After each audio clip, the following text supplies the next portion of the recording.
আমি ভাবো যে এতিয়া ভাৰতৰ অমৃতকাল বহুত ভাল দিন চলি আছে। বিভিন্ন ক্ষেত্ৰত আমি উন্নতি কৰিছোঁ। যেনেকুৱা চাঁদত ছেটেলাইট যোৱাৰ পৰা আৰম্ভ কৰি পেলাই আমাৰ আৰ্থিক উন্নতি হৈছে, সবফালে আমাৰ উন্নতি হৈছে, আগতকৈ অন্তত বেছি হৈছে। আমি লক্ষ্যৰ ফালে গৈ আছোঁ। তো বন্যপ্ৰাণী সংৰক্ষণৰ ক্ষেত্ৰতে যথেষ্ট ভাল কাম হৈছে বুলি আমি ভাবোঁ। কিয়নো ৰায়মানা নেশ্যনেল পাৰ্ক হৈছে, ধৰক 422 স্কোয়াৰ কিলোমিটাৰ এৰিয়া, সবতকৈ নেগলেক্টেড এৰিয়া। ৰায়মানাৰ কথা গমেই পোৱা নাছিল। দিহিং পাটকাই ৰাষ্ট্ৰীয় উদ্যান হৈছে, যে আমি 25 বছৰ যুঁজি আছিলোঁ। এতিয়া গোৱালপাৰাৰ অজগৰ পাহাৰ আৰু পঞ্চৰত্ন পাহাৰৰ অভয়াৰণ্য হ'ব, পবা অভয়াৰণ্য হ'ব, তেনেকুৱা হৈ আছে, বহুত ভাল কাম হৈ আছে। তো এই সময়ত আমি ভাৰতৰ এই অমৃতকালত জৈৱ বৈচিত্ৰ্য সংৰক্ষণ চেতনা আৰু বিদ্যাৰ্থী জাগৰণ যাত্ৰা বুলি এটা যাত্ৰা আৰম্ভ কৰিছোঁ। এই যাত্ৰাত আমি বিদ্যাৰ্থী অৰ্থাৎ ছাত্ৰ ছাত্ৰীসকলক সামৰি ল'ম।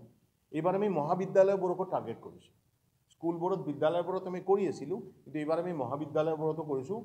ধুবুৰীৰ ভোলানাথ কলেজৰ পৰা 5 তাৰিখে সেইটো আমি আৰম্ভ কৰিম। প্ৰথম প্ৰগ্ৰামটো হ'ব ধুবুৰী ভোলানাথ কলেজত 5 মাৰ্চত।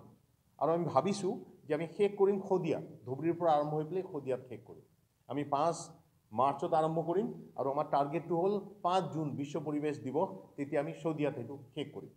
যদি আমি পূৰা কাভাৰ কৰিব নোৱাৰোঁ, হয়তো আমাৰ অলপ বাঢ়িব পাৰে সময়, এতিয়ালৈকে আমি সেইটো টাৰ্গেট কৰিছোঁ।